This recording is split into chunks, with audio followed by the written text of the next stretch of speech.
विशाल को सूरज के व्यवहार पर बड़ा क्रोध आया। माना कि वह उसका काफी करीबी मित्र है, पर इसका यह मतलब तो नहीं कि वह जब चाहे जैसा चाहे व्यवहार करे।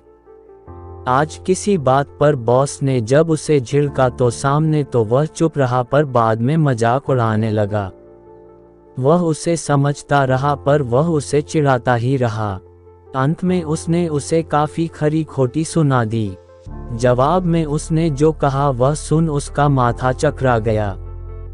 उसने कहा, तुम्हारी गर्लफ्रेंड कृति ने तुमसे पहले मुझे प्रपोज किया था।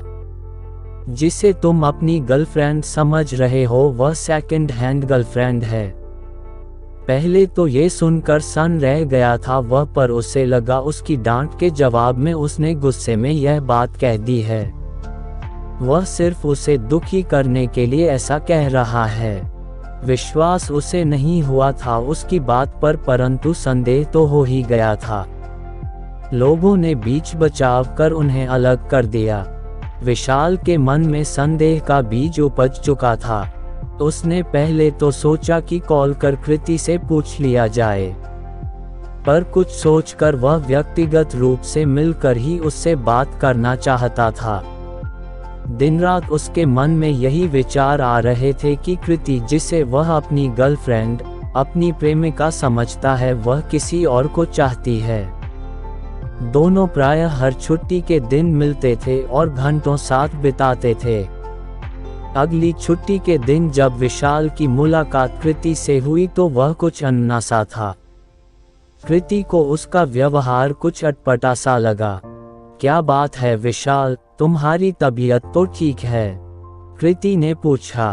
तबीयत तो ठीक है, पर एक प्रश्न है जो मुझे परेशान कर रहा है। मुझे तुमसे उसका जवाब चाहिए, विशाल ने कहा। मुझसे? ऐसा कौन सा प्रश्न है जिसका जवाब मुझसे चाहिए? मैं कोई प्रोफेसर हूँ क्या?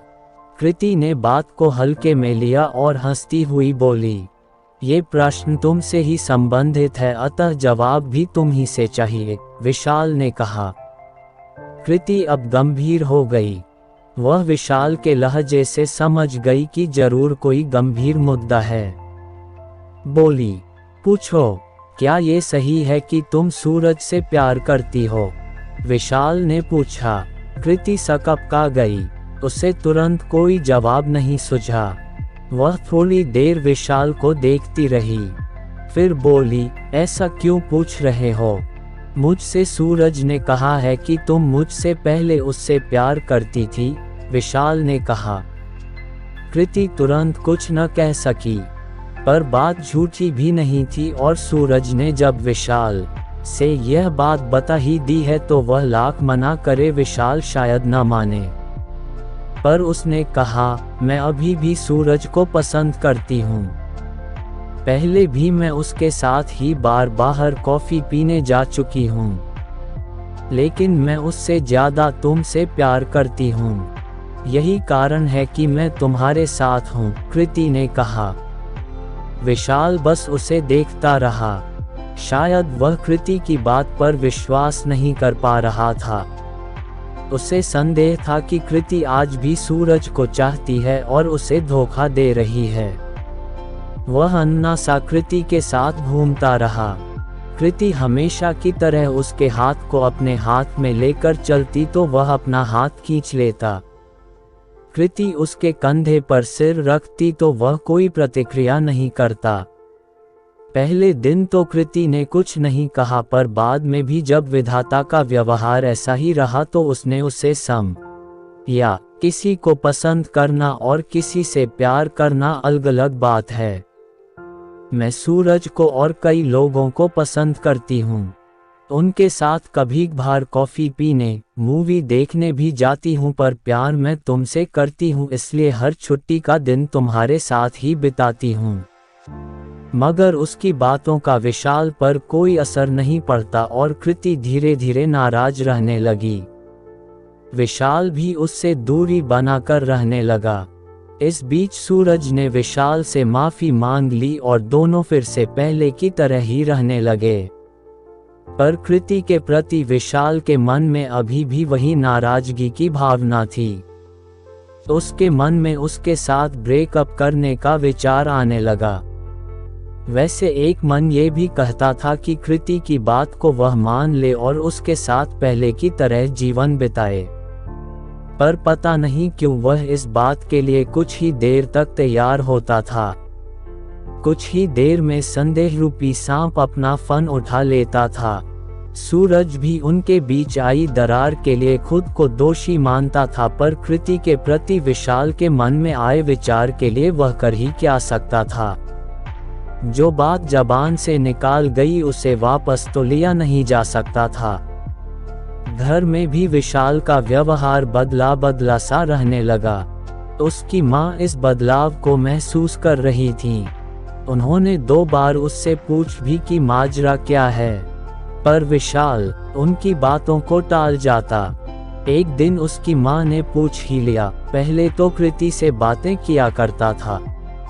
मैं कई बार मना भी करती थी कि वक्त बेवक्त क्यों बातें करता रहता है फोन पर।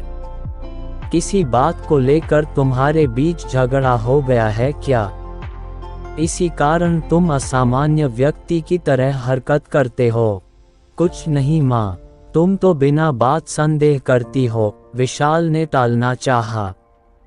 पर माँ के बार बार जिद करने पर उसे बताना ही पड़ा कि माजरा क्या है। इस पर उसकी माँ ने उसे समझा, वह जो कह रही है तुम्हें मानना चाहिए। आखिर क्या वजह है तुम्हारे पास उसकी बात नहीं मानने की? वह तुम्हारे दोस्त के बारे में क्या विचार रखती है, इससे क्या मतलब है?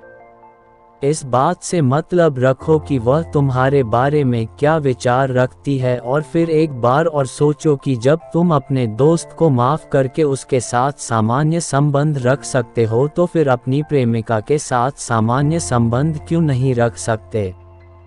आखिर वह तुम्हारे साथ है तो किसी कारण से ही है, और दूसरा कारण क्या हो सकता है इसके अलावा कि वह तुमसे प्यार करती है।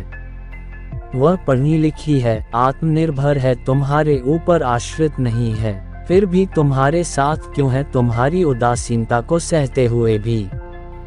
तुम दोनों वयस्क हो, मिल बैठकर बातें करो, एक दूसरे को समझ। विशाल अपनी माँ को देखे जा रहा था। कितनी सुलझी हुई बात कह रही थी वे। विशाल की माँ ने कहना जारी रखा, कैसे अपने संबंध को मजबूत बनाना है इस पर विचार करो। विशाल के मन में कृति के प्रति जो कड़वे विचार थे वे धीरे धीरे मधुर होते गए। उसने फैसला किया कि वह इस बात पर ध्यान देगा कि अभी दोनों का एक दूसरे के प्रति क्या नजरिया है। भूतकाल की बातों को अपने बीच नहीं आने देगा।